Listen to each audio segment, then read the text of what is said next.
Bien, comme vous le voyez, nous sommes nous venons de commencer le deuxième chapitre du Tanya. On est à la fin de la première page du deuxième chapitre et on va reprendre 3 lignes avant la fin, Ve'af sheyesh. Alors, l'idée, on va résumer très rapidement, bien sûr, on n'a pas avancé beaucoup, donc c'est facile à résumer. Dans le premier chapitre, le Tanya a commencé à nous parler du Nefesh Abahamit.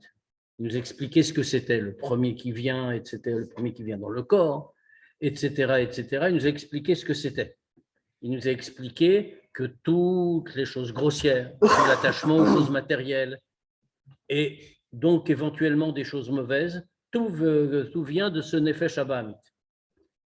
Mais, a-t-il précisé, attention, chez un juif, dedans, c'est aussi mélangé avec du bien, du fait de la faute de Adam Arishon, et Tzadat, le bien s'est mélangé au mal, et donc, à ce moment-là, on comprend qu'il y a aussi du bien. Et d'ailleurs, a-t-il cité comme exemple le Rahmanout, la miséricorde, Milut Sadim, la bienfaisance chez un juif, ça vient aussi, c'est aussi un prix dans le Nefesh Abahamit. Ce sont des émotions, ce sont de pures émotions. C'est pas de la réflexion. Alors, ce qui caractérise justement le Nefesh Abahamit, c'est d'être un lieu d'émotion et pas un lieu de réflexion. Puis, on a entamé le deuxième chapitre. Le deuxième chapitre, l'Admoisaken nous a dit Nefesh Hasheni Be'Israël. C'est le fameux début de phrase du Pérec, le Nefesh Hasheni Be'Israël, et le deuxième Nefesh, la deuxième âme chez un juif, c'est deuxième, non pas en importance bien sûr, mais deuxième en ordre d'apparition, si on peut dire, puisque le Nefesh Abahamit est là de fondation, il est là depuis la naissance, il nous permet de vivre matériellement, mais le Nefesh Lokit, lui, ne va venir dans le corps qu'au moment de la bar ou bat mitzvah. Alors à ce moment-là, donc c'est le deuxième. C'est le deuxième en ordre d'apparition. Ce deuxième Nefesh, c'est Chelek Elokam Imal Mamash. C'est une partie de Dieu en haut vraiment. Alors on a beaucoup insisté là-dessus. On a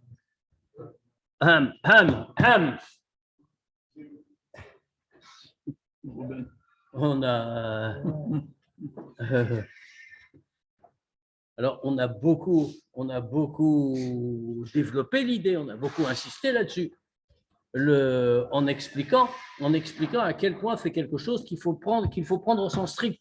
C'est-à-dire que véritablement, Dieu est en train de mettre, si on peut dire, une partie de lui-même en nous, comme l'Admorazaken a cité, que le Zohar, qui explique le pasuk Vayipar Ve'apav Nishmat Chaim, que Dieu a insufflé, il a soufflé dans les narines de l'homme un Nishmat Chaim, une âme de vie.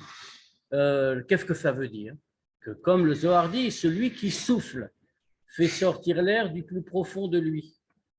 Pas l'air superficiel, mais l'air qui est tout au fond, de l'intérieur. C'est-à-dire qu'il fait sortir de son essence quand il souffle avec force. C'est exactement ce que Dieu a fait. Il a pris de son essence pour la mettre dans l'homme. C'est-à-dire que chacun possède en lui quelque chose qui appartient à l'essence de Dieu. Chacun de nous. Alors pourquoi est-ce que c'est très important? Alors bien sûr, je ne répète pas tout ce qu'on a dit, on a cité Rambam, etc., etc. Mais qu'est-ce que ça veut dire? Ça veut dire une chose importante, c'est-à-dire que tout juif, quel qu'il soit, c'est sans distinction, c'est pour tout le monde. Tout juif possède en lui une force qui lui vient de l'essence de Dieu. Autrement dit, tout juif a tous les pouvoirs, tout juif a la possibilité d'accéder au plus haut degré, même si c'est quelqu'un dont on va dire que même si on ne peut pas le comprendre, que c'est quelqu'un dont on va dire qu'il n'est pas quelqu'un de tellement extraordinaire, malgré tout, il peut y arriver. On retrouve là tout l'objectif de Tanya, puisque tout l'objectif de Tanya, comme c'est annoncé d'entrée de jeu dans la page de garde, c'est de nous dire qu'Ikarov elecha davar meod, que la chose est très proche de toi, beficho bilvafra la soto, dans ta bouche et ton cœur pour la faire. Autrement dit, en pensée, en parole, en action, tout le monde peut tout faire. On peut tous devenir des gens extraordinaires, au moins des beinonim, comme on le dira plus loin. Et donc, dans ce cas-là, on aurait pu se demander, mais on n'est pas extraordinaire. Justement, avec ça, on vient nous dire si. Chacun est extraordinaire, puisque chacun a une partie de l'essence de Dieu en lui. C'est ce qu'on avait dit jusqu'à présent, grosso modo. Maintenant, le Hadmour Azaken va soulever lui-même une objection à ce qu'il vient de dire. Il a soulevé une objection en disant que, bon, là, on est en train de dire une chose merveilleuse. On a tous le même pouvoir, on est tous à égalité, et donc on peut tous y arriver. Aucune différence.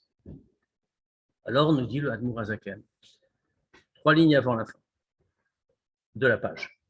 Ve'af shiesh revavot mine chiluke madregot beneshama. Et bien qu'il y ait des milliers de sortes de degrés différents dans les neshamot, gavoa, un niveau au-dessus de l'autre, les ein ketz, sans aucune limite, eh bien, on fait très bien. On vient de dire que tout le monde a ça. Alors, l'Admour Zaken soulève tout de suite la question, mais voyons, on sait très bien qu'il y a des neshamot de niveaux différents. On ne peut pas dire que toutes les neshamot sont identiques. Pourquoi? Parce qu'on voit très bien qu'il y a des juifs de degrés différents.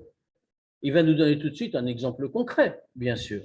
Mais, a priori, on le voit, et c'est écrit partout. Il y a des neshamot hautes, il y en a qui sont plus basses. Comment peut-on comparer je ne sais pas, quelqu'un, un grand sadique avec un homme qui se comporte mal?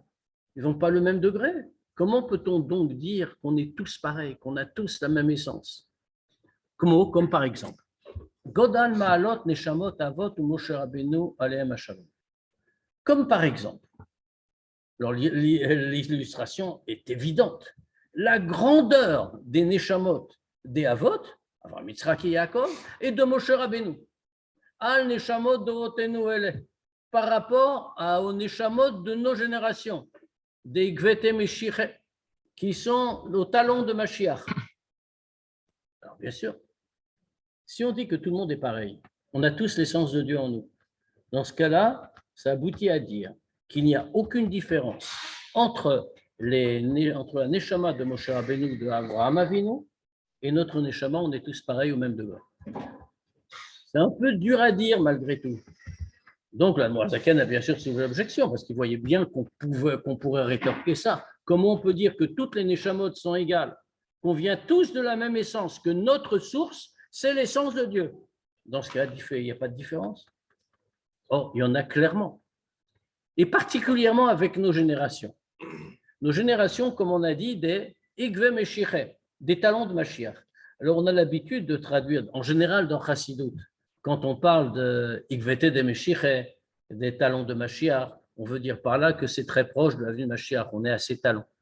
Ici, ce n'est pas ça que ça veut dire. Pas seulement ça, ça veut dire ça, bien sûr, on ne change pas le pshat, mais ça veut, comme le Admour Azaken précise, Shehem Prinat Agvaim Mamash Legabe Amoar Vaharosh, qui sont au degré de Agvaim Mamash, vraiment de talent, par rapport au cerveau et à la tête. Qu'est-ce que ça veut dire? Le peuple juif, on a l'habitude de dire, c'est Koma Achat Shlema. C'est un corps entier. Qu'est-ce qu'on veut dire par là? On veut dire par là une chose précise, nous dit le Harizal. C'est que la Neshama de Adam et Arishon était une Neshama klalit, ce qu'on appelle une âme générale, au sens où elle incluait les Neshamot de tous les Juifs. Toujours. Au point que ça veut dire que chacun d'entre nous possède une partie de la Neshama de Adam Arishon. Dans cette Neshama de Adam Arishon, il y a des parties diverses. Il y a des parties qui correspondent au plus haut, c'est-à-dire, correspondent Moar Verosh, pas cerveau et la tête, parce que c'est les parties les plus élevées de l'homme. Puis il y a des parties qui correspondent à des degrés bien moins élevés, jusqu'au degré le plus bas, Ekev, le talon. Pourquoi le talon? Parce que autant le cerveau et la tête, c'est le dominant, c'est ce qui dirige tout, c'est ce qui inclut tout. Autant le talon, c'est ce qui est le moins vivace, c'est celui qui a le moins de vie, qui ne tient rien, qui ne fait rien. nos générations à nous, c'est Igvete, Igve Meshiche, Taon Mashiach. Alors, comme on l'a dit, ça ne retire pas le sens positif. Il y a les générations qui sont juste avant, juste au talon, qui sont juste avant le Mashiach. Mais ça ne retire pas non plus, c'est ce que veut nous dire ici l'Admor HaZaken, ça ne retire pas non plus l'aspect négatif, c'est-à-dire qu'on est à un degré de talent comparé au cerveau et à la tête, on est vraiment à un degré de talent, c'est-à-dire quoi? On ne ressent rien. Exactement comme le talon par rapport à la tête.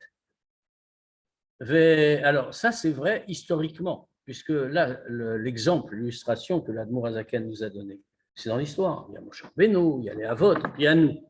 Bon. Mais ce n'est pas seulement au fil de l'histoire où les Juifs se sont peu à peu, les générations se sont peu à peu dégradées. Ce n'est pas comme ça. C'est vrai dans chaque génération. Yesh Roche Alfei Israël. Il y a des chefs du peuple juif.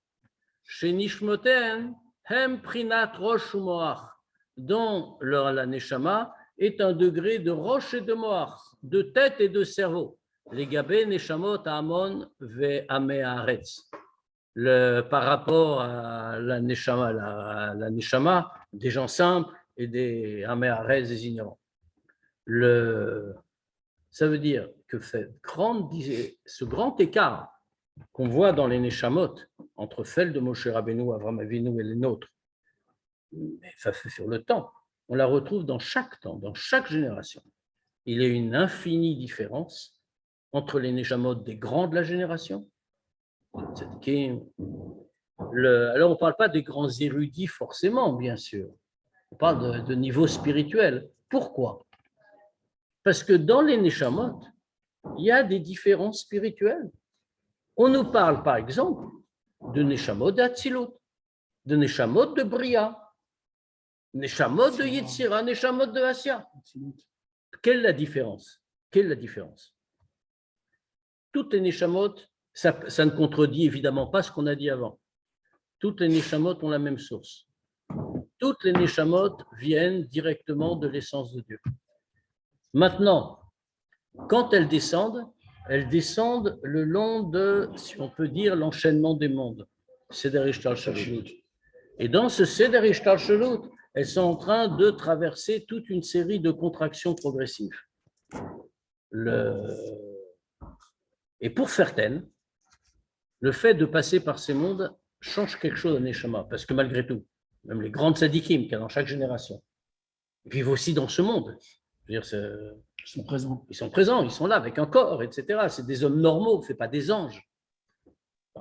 Mais qu'est-ce que ça veut dire? Il y a deux façons de passer dans un monde spirituel. Ça t'explique comme ça. C'est exactement dans le Derer Chaim. Il y a une façon qui est Derer Ma'avar. C'est comme ça dans le vocabulaire technique. Derer Ma'avar, par un passage. Autrement dit, la Neshama n'est pas marquée par son passage dans ce monde. C'est notre faute, hein, c'est nous qui l'avons obtenu. Je viens. Oui, non, c'est pas ça, ça lui rappelle sa jeunesse. Quelques années avant. Pas ça.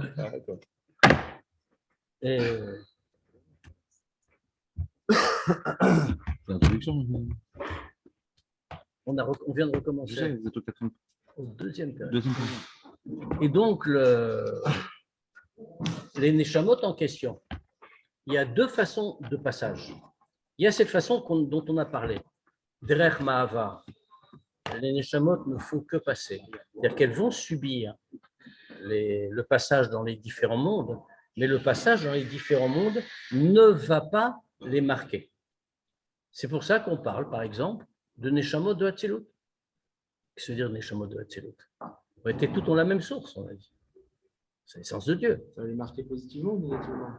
Qu'est-ce qu'on appelle marquer quand la Neshama descend? Elle est marquée au niveau de ce monde où elle va passer. Quand elle n'est pas marquée derrière Ma'avar, comme on a dit, c'est-à-dire qu'elle va descendre telle qu'elle est. C'est pour ça qu'on parle de Neshamot de Hatzilut, parce qu'elle reste dans un niveau de Hatzilut, même une fois qu'elle a achevé la descente. Alors que pour nous, pour le commun des mortels, elle est marquée par sa descente progressive dans le monde.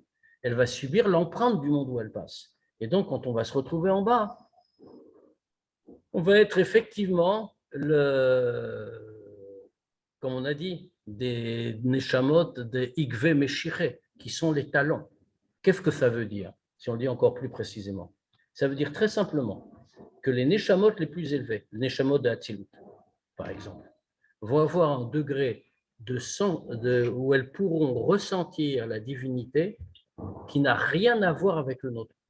Alors que nous ne ressentons rien, sauf peut-être dans les Farbringen, je sais. Alors que nous ne ressentons rien, elles vont ressentir constamment la présence de Dieu. Ça veut dire, alors ça ne veut pas dire que c'est hors d'atteinte de tout le monde.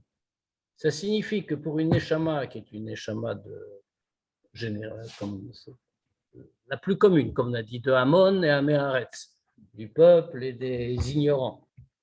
Je ne sais pas s'il faut traduire ici Améharetz ignorant ou traduire, comme on traduit plus profondément en Chassidut, c'est-à-dire le peuple de la terre qui se préoccupe davantage de la terre que du ciel. Et qui vit dans ce monde, quoi, qui est préoccupé des choses qui préoccupent tout le monde. Et qui doit certainement moins nous préoccuper. Et donc ici, bien sûr qu'on pourra toujours y parvenir, parce que rien ne s'oppose à la liberté d'un juif. Rachovchit, c'est absolu. Libre arbitre, c'est pour tout le monde. Mais, pour nous, ça demandera une fatigue bien plus importante. On n'aura pas cette sensibilité, non plus cette compréhension possible de toutes les choses qui sont attachées avec la divinité. Qu'est-ce qui fait que l'âme descend et qu'elle est entachée justement de cette C'est la normale. C'est la normale. Ce qui n'est pas normal, c'est qu'elle ne le soit pas. Quand je dis normal, c'est le feu qui est fait. Parce que c'est comme ça que Dieu a créé le monde. L'âme doit descendre dans ce monde, avec toutes les contraintes du monde et travailler. Maintenant, ceux qui descendent dans ce monde et qui n'ont pas ce problème, entre guillemets, c'est parce que Dieu leur a donné une fonction spéciale. Oui, donc c'est pas par le travail de pas non. de travail qui se fait. Voilà, c'est ça. Non, eux, enfin, il y a un travail, parce que même eux ont le libre arbitre. Oui. Et ils pourraient faire Travé Shalom le contraire. Maintenant, ils ont la capacité a priori de le faire. Alors que nous, par exemple, sauf si on s'est vraiment trompé sur notre compte, pour le faire, il faut vraiment beaucoup se fatiguer. Mais c'est notre vie, c'est notre travail. C'est la question qu'on pose, pourquoi il y a des Beinonim, pourquoi des Tzadikim, que Dieu, en plus on nous dit Tzadikim, ce n'est pas pour tout le monde. Pourquoi? C'est quelqu'un qui se fatigue, on ne parle pas pour nous. Parce que d'abord devenons Beinonim, après on réclamera le degré de Tzadikim. Mais pourquoi on ne pourrait pas tous devenir des Tzadikim? Parce que le but d'un Beinonim, c'est le combat. Le but de sa vie, c'est la lutte. Un Tzadik ne lutte plus, il a tout remporté. Il est là pour agir pour les autres. Ce n'est pas le même combat, et donc ça ne demande pas la même force, c'est autre chose. Mais la vie d'un Benoni est une vie d'une certaine façon plus difficile, mais c'est sa vie, c'est ce qu'il doit faire en ce monde. Nous aussi, Rechaim, c'est ça aussi. En tant que Rechaim, on doit aussi se battre. Non, mais on n'est pas des Rechaim. Ça dit qui, également? Non, on est au moins, si on prend les définitions du Tanya, on est au moins Rachav et Tovlo. C'est déjà pas mal. Un Rachav et Tovlo, c'est un Beinoni en devenir, en principe. Mais en devenir, hein, en devenir. Alors, en tout cas, Vechen, l'Admorazaken va plus loin. Il précise encore sur ce sujet-là. Il dit Vechen nefashot legabe nefashot. Et c'est pareil pour les nefashot par rapport aux autres nefashot. Et c'est une vraie précision du Admorazaken. Il dit, c'est vrai pour les neshamot, il a parlé des neshamot. Mais il n'y a pas que la neshama. Il y a aussi le nefesh. Puisque, comme il le dit tout de suite, qui kol nefesh klula mi nefesh ruach ou neshama. Parce que toute âme, ici dans cette deuxième phrase, le mot nefesh n'a pas le même sens que nefashot au-dessus. Il faut se méfier. Parce que le mot nefesh, si on le traduit simplement, c'est une bonne traduction, veut dire âme, tout simplement, en général, et inclut tous les degrés. Maintenant, quand on veut détailler, l'âme en question, donc le nefesh, prend 3 degrés. Quels sont ces degrés? Nefesh, justement, mais cette fois-ci en tant que degré particulier, Ruach et Neshama. Le plus haut, c'est la Neshama. Chacun de ces degrés correspond à une fonction particulière chez l'homme, attachée au spirituel, bien sûr. En commençant par le plus haut, la Neshama. La Neshama correspond au plus haut de l'homme, l'intellect, le sechel, cerveau, réflexion. Le Ruach correspond au degré d'en dessous, c'est-à-dire les midot, les émotions. Et le Nefesh correspond à l'aspect le plus bas de l'homme, le plus concret, c'est-à-dire l'action.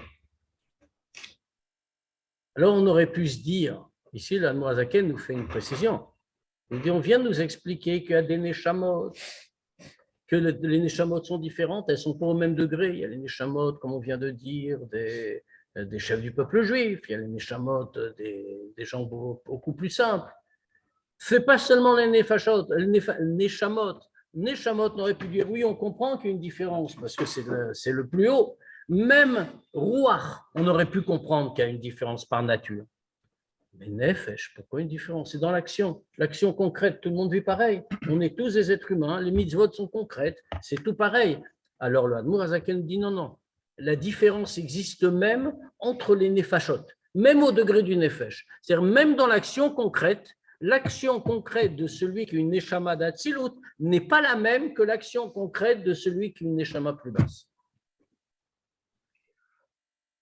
Ikol Makom. Alors, une fois que l'Admorazaken a fait cette précision pour bien rétablir l'exactitude du propos, tout ce qu'on a dit, autrement dit, qu'on possède tous l'essence de Dieu en nous, mais on a dit oui, mais voilà toutes les différences, et les différences sont vraiment importantes. Mikol Makom, mais quand même. Shoresh kol hanefesh ruach uneshama kulam.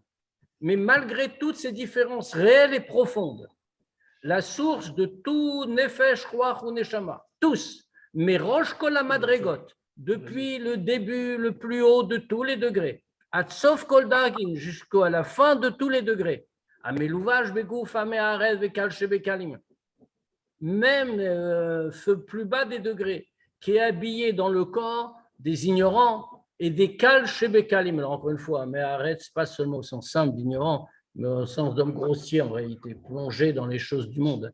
Vekal shebekalim. Et les gens les plus légers.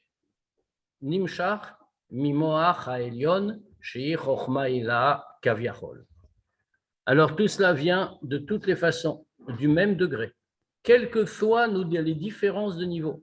Tout vient du même degré, c'est-à-dire Moach Haelion, le Moach de Dieu, si on peut dire, c'est-à-dire Chochma Ila, si on peut dire, la Chochma de Dieu. Alors pourquoi est-ce que l'Admorazaken a conclu comme ça ici? Conclu comme ça parce qu'il avait donné cet exemple plus haut. Il avait dit, nous sommes liés à Dieu comme le fils qui est lié à la semence de son père.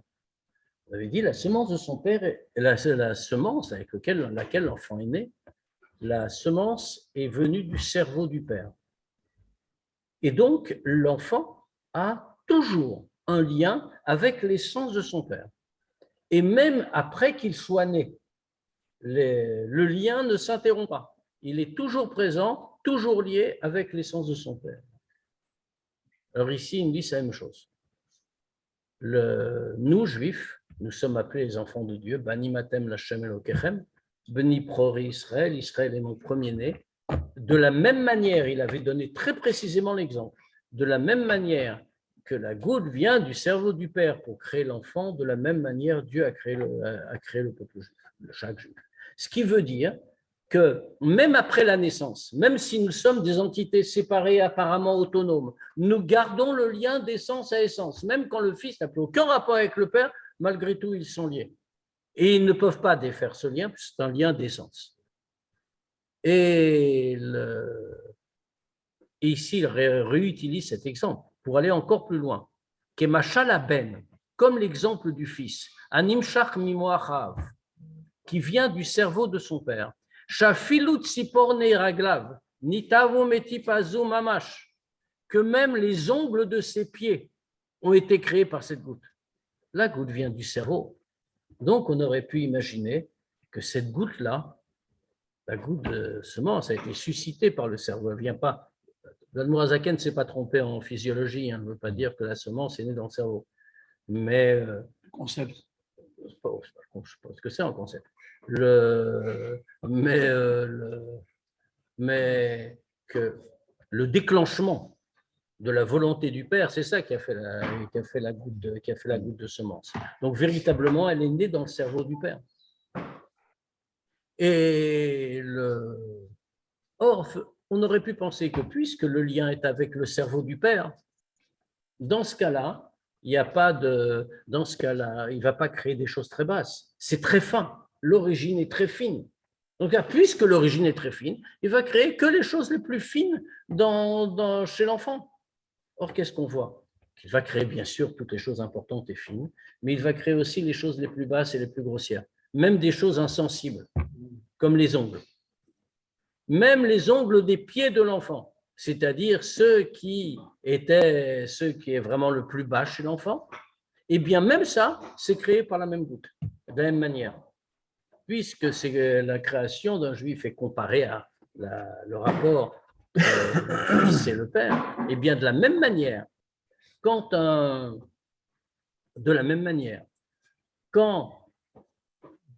Dieu crée le peuple juif, il établit un rapport exactement de la même nature. Alors, dans le grand corps du peuple juif, il y a des gens qui sont très élevés, qui sont comparables aux parties les plus fines du corps, au cerveau, à la tête, les tzadikim. Il y en a d'autres qui sont comparables aux ongles des pieds, c'est-à-dire qui sont vraiment très superficiels, très grossiers et très matériels. Mais la pensée de Dieu, l'essence de Dieu, a créé aussi les doigts de pied, si l'on peut dire, les ongles des pieds. Et même ceux qui sont à ce niveau sont créés par la même goutte, qui vient du cerveau, c'est-à-dire de Chokhmaïla, c'est-à-dire d'une certaine manière l'essence de Dieu. Alors, malgré tout, il y a une sacrée différence. Comment de l'essence de Dieu, ça a pu descendre jusque dans les ongles des pieds? C'est une partie ici, grossière. Mais c'est peut-être pour ça, Rav, que par la Torah, ils ont la possibilité de s'élever. Mais tout le monde a la possibilité de s'élever. Oui, bien sûr. Mais on l'a dit avant. On a une partie de l'essence de Dieu en nous, c'est-à-dire que tout le monde peut arriver au plus haut des degrés, quel que soit son niveau actuel. Mais ici, on n'a pas le même potentiel. On n'a pas la même facilité à s'élever aux degrés les plus hauts, parce que ce n'est pas notre rôle. Notre rôle est le combat. Est-ce qu'on demande à un soldat qu'on envoie sur le front de s'ouvrir sur le front une petite boutique pour faire fortune? S'il fait ça, ça s'appelle un déserteur. La vocation du soldat, c'est d'aller au combat. Nous sommes envoyés sur Terre pour aller au combat. Avec l'assurance que nous allons gagner en plus. Quand même, et on nous donne toutes les armes. Et la logistique suit. Donc, ce qui veut dire qu'on peut tous y parvenir. C'est tout le but du Tanya de nous dire. On n'a pas la facilité, mais qui a dit qu'on devait l'avoir? On devait juste avoir le pouvoir. Or, ce pouvoir, on l'a. C'est ce qu'on nous dit ici. Alors maintenant, il y a quand même une question. C'est comment on a pu, comment quelque chose de si élevé, qui vient, si on reprend l'exemple du cerveau du Père, il a pu descendre et devenir tellement grossier qu'il est devenu les ongles des pieds du Fils. Alors, on nous répond tout de suite. À l'idée, Shaita Tisha Chodashim Bebeten Haem, parce que la goutte d'origine s'est trouvée 9 mois dans la matrice, Veyarda mi madrega le madrega, est descendue de degré en degré, l'ishtanot pour changer, ou l'itavot menat sipornaim, et pour changer, et pour créer à partir de là des ongles. Ça veut donc dire que de la même manière, c'est ce qu'on disait tout à l'heure, les Neshamot descendent le long de l'enchaînement des mondes. Et donc, effectivement, tout vient de cette source extraordinaire, l'essence de Dieu, Chorma Ela, tout ce qu'on a dit, comme la goutte qui vient du cerveau du Père. Mais ensuite, pendant les 9 mois de grossesse, la Neshama est descendue de degré en degré et elle a traversé tous les degrés jusqu'à parvenir au plus haut, même éventuellement au plus bas.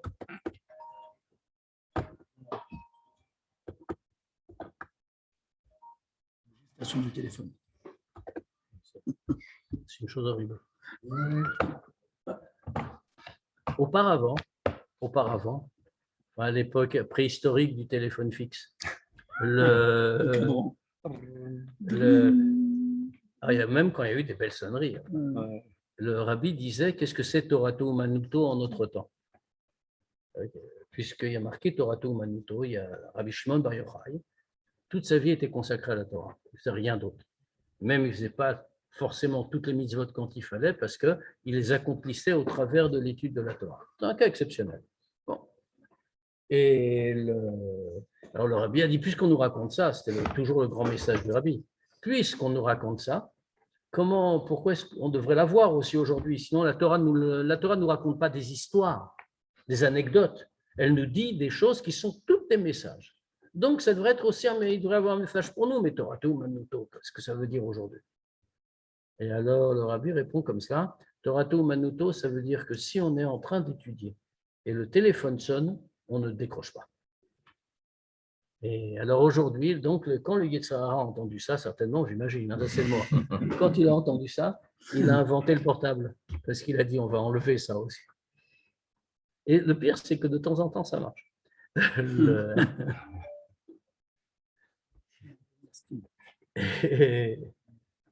En tout cas, on voit qu'elle est descendue. Cette goutte, elle est descendue pendant ces 9 mois, de la même manière que la Neshama est descendue dans tout l'enchaînement du monde jusqu'à produire les différents degrés. Vim kolzé, mais dans tous les cas, malgré tout ça, même si elle est descendue jusqu'en bas, Odenak Shorom Yuchedet, elle reste toujours unie, liée et unie, Beyichud Nifla Ve'atsum, dans une unité merveilleuse et puissante. Bemauta Vatsmuta Rishon, avec son essence première, Shaita Mo Tzipat Moach Aav, qui était cette goutte du cerveau du Père. Vegam Arshav, et même maintenant, Beben dans le Fils, Yenikat Atzipornaim Vechayutam, Nimshechet Mamoar Sheberosh, à tel point elle est liée que même aujourd'hui, quand l'enfant est né, comme on a dit, il n'a pas perdu le contact avec son père, il a toujours le lien. Parce que comme il a été créé par lui, c'est toujours le père qui lui donne sa vitalité, même quand il en est séparé matériellement. Et ce qui veut dire que même aujourd'hui, une fois qu'il est né, les ongles des pieds de l'enfant dépendent encore de la vitalité qui vient du cerveau du père. Ce qu'on a dit pour l'enfant et le père matériel, c'est vrai pour le juif avec Dieu. Même un juif qui au niveau des pieds par rapport à la tête et au cerveau, comme Moshe Rabbeinu, Avram Avinu, etc. Eh bien, même ce juif-là qui est tout en bas, même une fois qu'il est né, une fois que Dieu l'a créé, il est toujours rattaché avec Dieu, même pour sa vitalité à lui, qui est une vitalité grossière et qu'on pourrait croire inférieure. Il est toujours uni avec lui de manière parfaite. Kedeita Bigmara, et le Admor Azaken va nous rapporter des preuves, des citations qui sont autant de preuves de l'exactitude de ce qu'il dit. Ce n'est pas quelque chose de nouveau qui vient d'être inventé. Kedeita, comme il est dit dans la Gemara, dans le traité Nida Hacham, Louvan, Sheminu Gidim, Vatzmot, Vetzipornaim.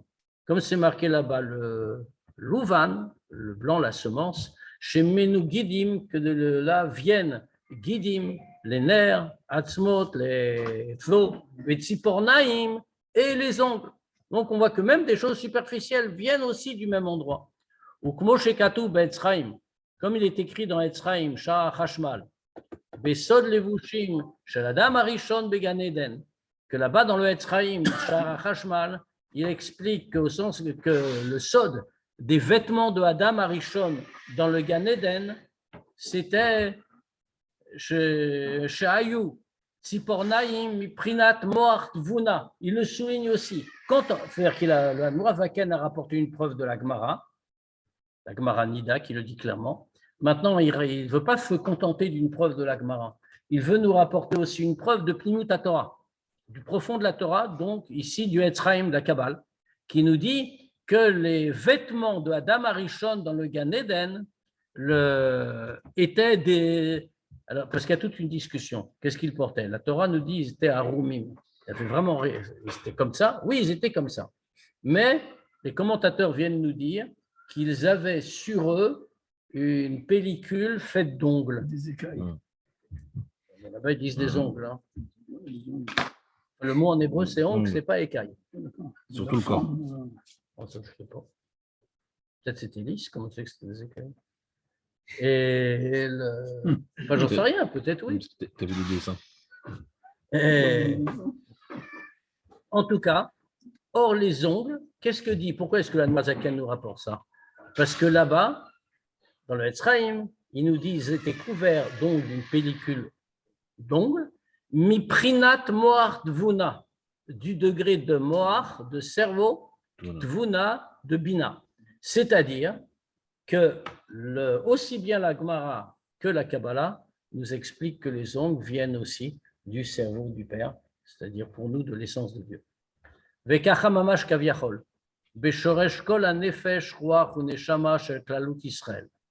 Et c'est exactement pareil, si on peut dire, pour la source de tout nefesh ruach et neshama de l'ensemble du peuple juif, les ma'ala beyiridato mimadrega les madrega yedish talshlut haolamot atzilut bria yetzira asya.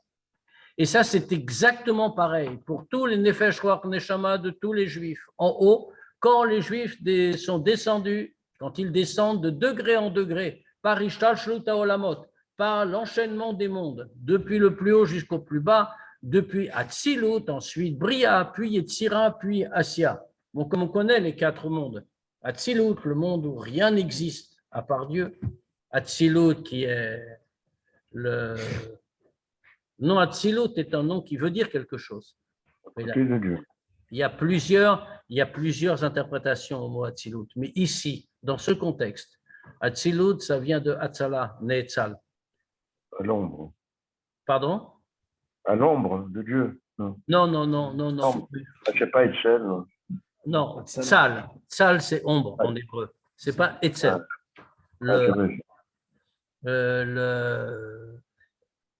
Atzal, ça veut dire retirer. Neetzal, retirer. Dieu a retiré une part de lui pour créer l'univers. Ça, c'est le monde d'Atzilut. Comme on dit, fait complètement uni avec la divinité. Bria, retirer une part de sa lumière, si on peut dire. Bon, les mots sont traîtres, comme toujours, mais bon, c'est un peu ça l'idée. Ce qui veut dire que c'est un monde totalement uni avec la divinité. Ensuite, le monde de Bria, qui veut dire création, qui est le vrai début de la création. Parce qu'à ce moment-là, il y a déjà l'idée d'une existence. C'est pour ça que ce monde s'appelle Bria. Il y a déjà l'idée d'une existence qui pourrait apparaître. Mais ça ne suffit pas. Descente supplémentaire. Yetzira. Yetzira, ça veut dire formation. Autrement dit, le concept d'existence qui apparaît dans Bria, la possibilité d'existence, dans Bria n'a pas de tsura, n'a pas de forme. Une existence sans forme n'existe pas. La forme, c'est-à-dire le renforcement de la notion d'existence, apparaît dans Yetzira. Et c'est seulement au niveau suivant, dans Asya, que là, cela rentre véritablement dans l'action. Quand on parle de Asya, ici, ce n'est pas notre Asya à nous. Hein. Nous, on a l'habitude de dire comme ça, parce que c'est plus simple, c'est le monde de Asya. Oui, c'est vrai. Mais le monde de Asya dont on parle, nous, en parlant de ce monde-ci, c'est ce qu'on appelle en vérité Asya Gashmit, la Asya matérielle. Autrement dit, c'est le plus bas degré de Asya. Le Asya Ruchnit, c'est un Asya qui est bien plus élevé que nous. C'est après qu'il y a eu formation, façonnage, si on peut dire, qu'il y a une tsura, une forme qui apparaît à l'existence dans Yetzira. Cela commence à se concrétiser au niveau de Asya. Et nous, nous sommes l'aboutissement de tout ce processus. Tout cela vient Mechormato Yidbarech, de la Chorma de Dieu, Chorma de Hatzilut, bien sûr. Et donc ici, nous voyons comment tout cela peut petit à petit descendre. Qui dirtive, comme on voit, pourquoi dit-on que cela vient de Assia? Comme il est écrit, Kulam bechorma asita. Tu les as tous faits avec Chochma. Alors, cette phrase-là, bien sûr, on la traduit en général. On la traduit de manière très simple. On dit Kulam bechorma asita, tu as tout fait avec sagesse. Bien sûr, plus profondément, on traduit ça tout à fait différemment. Tu les as tous faits avec sagesse, oui, mais avec Chochma. C'est-à-dire que tu as utilisé, tout vient de ton attribut de Chochma que tu as exprimé en créant l'univers. Donc, on voit que tout vient de Chochma et que nous venons tous de Chochma Hashem. Tavumenu nefesh ruach neshama, et de là, c'est de là qu'est venu le nefesh ruach neshama, y compris de Shel Amei Haaretz, y compris des Amei Haaretz et des Prouter, des gens de bas niveau. Ve'im kolze, et pourtant, bien qu'étant tellement éloignés de la source, beaucoup plus que les gens plus élevés, que les Neshamot de Hatzilut, bien qu'étant tellement éloignées de la source, Odenak, Shurot ou Miuchadot, elles sont toujours liées et unies, Beyichud, Nifla ve'atzum, en une union merveilleuse et puissante, Bemautan va'atzmutam arishon, dans leur essence première, Shiam Shachat Chochma Ilaha, c'est-à-dire la révélation de Chochma Ilaha, du degré de Chochma de Hatzilut. Pourquoi? Parce que, comme on a dit, tout vient de là. C'est le démarrage de tout. Parce que comment on va faire? Malgré tout, on a dit beaucoup ici. On a dit que finalement, malgré toutes les différences, malgré tous les éloignements, toutes les contractions successives, et pour des gens plus bas, les contractions sont encore plus grandes. Malgré tout, il y a toujours le même lien avec le même degré. Mais en Amaretz, au mauvais sens du terme, au sens fort, quelqu'un qui est grossier, quelqu'un qui ne ressent rien, qui ne ressent pas la divinité, quel lien il peut avoir avec tout ça? Comment il va recevoir ça? Comment il va ressentir ça? Alors, c'est ce qu'on nous dit. Où leur vitalité vient pour eux, ils peuvent recevoir quand même, parce qu'ils reçoivent au travers d'un intermédiaire. Quel intermédiaire? Yenikat vechayut nefesh ruach uneshama shel Amei Haaretz. La vitalité du nefesh ruach uneshama de Amei Haaretz ou mi nefesh ruach uneshama shel hatzadikim va'achachamim roche bnei Israël shebedoram. Tout cela vient du nefesh ruach uneshama des tzadikim et des chachamim, les chefs du peuple juif dans la génération. Autrement dit, toute la vitalité qu'un juif simple, moins bien que simple, un juif très bas, un juif qui ne ressent rien, qui ne comprend rien, etc., peut recevoir la vitalité divine dont il a besoin pour avoir le lien avec la goutte originelle, si on peut dire, avec Chochma d'Hatzilut, avec la Chochma de Dieu. Bien, tout cela vient par l'intermédiaire des tzadikim de la génération. Et donc, ça fait quelque chose d'essentiel en réalité, que chacun s'attache avec les tzadikim de la génération, avec le tzadik de la génération, parce que c'est par là qu'il peut recevoir toute la vitalité qui va lui permettre de continuer son travail dans ce monde. On va s'arrêter là pour ce soir. On va laisser le temps des questions, bien sûr.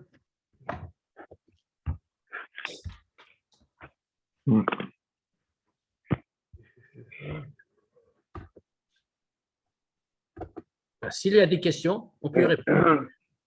Les Neshamot d'Hatzilut subissent moins de contractions, finalement, en descendant. Une Neshama ne subit pas de contraction, mais elle n'est pas marquée par son passage. Elle descend directement de Hatzilut jusque dans notre monde, et on va dire qu'elle se souvient de Hatzilut. Je me souviens dessus. Mais Rav, ce que je n'ai pas compris, c'est pourquoi on compare la Neshama de Moshe Rabbeinu à celle de Gvedim Shira, à ceux de Talon Mashiach. Pourtant, ce sont deux époques qui sont complètement différentes. Oui, mais ce sont des Neshamot de même origine. Pourquoi elles ne seraient pas identiques? Est-ce que c'est l'époque qui fait la Neshama? Non. On peut dire que... Oui, allez-y, pardon. Non, allez-y, Rav. L'époque peut faire la difficulté. Elle peut changer les conditions de vie, elle peut influer. Mais la Neshama reste avec toute sa puissance. Après tout, Moshe Rabbeinu vit dans son époque. Rabbi Shimon Bar Yochai vit des millénaires plus tard. Ouais. est-ce qu'on va dire que Rabbi Shimon Bar Yochai est moins grand que Moshe Rabbeinu? Rambam vit encore bien plus tard, dans un autre monde. Et il a marqué sur sa tombe, Mimoshe à Moshe, Ad Moshe, Lokam ke Moshe. Comment ça se fait? C'est parce que on parle de Neshamot. L'histoire glisse sur les Neshamot, sauf sur celles qui veulent bien en être marquées. Ah, je comprends. Ok. S'il n'y a pas d'autres questions, bien, je vous donne rendez-vous à à jeudi prochain, pardon, pour l'étude de la Sira, puisqu'on reprend tout cette semaine. Merci beaucoup, Rav. Au revoir. Merci à vous, Kol Tov, des bonnes Au nouvelles. revoir. De bonnes nouvelles. Chodesh Tov.